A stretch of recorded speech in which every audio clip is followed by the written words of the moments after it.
নমস্কার, কেমন আছেন সবাই? আরও একটি ছোট্ট ব্লগে আপনাদের স্বাগত জানাই। তো যিনি এই কাজটি করছিলেন, অর্থাৎ ঠাকুরের মাটি দিচ্ছিলেন, ইনি হলেন আমার ছোটো কাকা। আসলে ইনি উত্তরপ্রদেশে মাঝে মাঝে যান, বছরে একটা সিজনে, কারণ ইনি খুব বড়োভাবে একজন কারিগর, খুবই ভীষণ ডিমান্ডেড কারিগর, যার দূর ওখানে কিছুটা কাজ করে এসে আবার বাড়িতে কিন্তু এসে কাজ করেন। আর ইনি হলেন আমার ছোটো কাকা। তো এনার কারখানায় কিন্তু ইনিও মাটি দিচ্ছিলেন।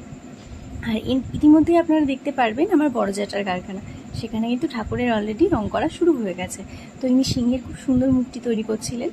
তো গিয়ে যখন বললাম যে কাকা এটা কিন্তু আমি এপিতে আপলোড করব, কাকা কিন্তু শুনে হাসলেন, ঠিক আছে করো, আমাকে তাই বললেন। তো দেখতেই পাচ্ছেন ঠাকুরের আকৃতি মোটামুটি হয়েছে, এখনও কমপ্লিট হয়নি, এখনও মুখটা আঠাতে হবে, তারপরে হাতগুলো বসাতে হবে। আর এই যে এটি আমার বড় জ্যাঠার কারখানা। আর এই বড় জ্যাঠার কারখানাতে বরাবরই সব কিছু আগে হয়ে থাকে, যেমন সব মাটির কাজ সবার আগে শেষ হয়ে যায় মোটামুটি, তারপর রং শুরু হয়ে যায়, সব কিছু একটা প্ল্যানিং করে হয়। সব কারখানাতেই তাই হয়, কিন্তু যেহেতু ওনারা আশেপাশে অন্যান্য কাজও করেন, তো সেই জন্য একটু সময় লেগে যায়।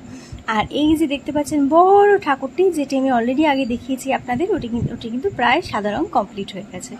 আর এই যে দেখতেই পাচ্ছেন স্কিন কালার যেটা ঠাকুরের হয়ে থাকে সেটাও দেওয়া হয়েছে। তো এইভাবে আস্তে আস্তে কিন্তু সেজে উঠবে ঠাকুরগুলি। আর ইনি হচ্ছে ছাঁচের ওপর দেখতেই পাচ্ছেন যে ডিজাইনেবল একটা সুন্দর গঠন তুলছেন মাটি দিয়ে।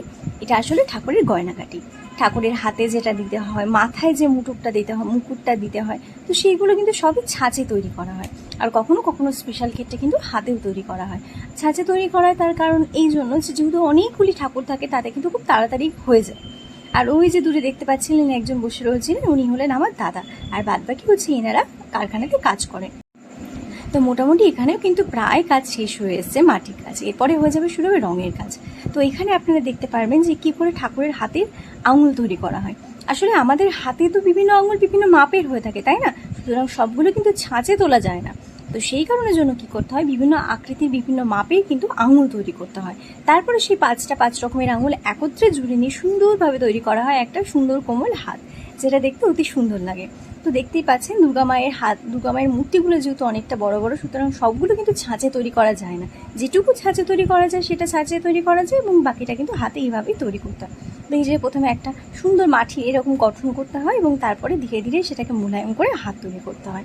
এটা কিন্তু বেশ সময় সাপেক্ষ কাজ, আর বসে বসে বেশ সময় দিয়ে কিন্তু কাজটিকে তৈরি করতে হয়। আর ইনি হলেন আমার মাসির ছেলে, মানে আমার দাদা। ভিডিওটি কেমন লাগলো অবশ্যই কমেন্ট করে জানবেন। আজকের জন্য এইটুকুই, টাটা। আর সকলকে ধন্যবাদ পুরো ভিডিওটিকে দেখার জন্য।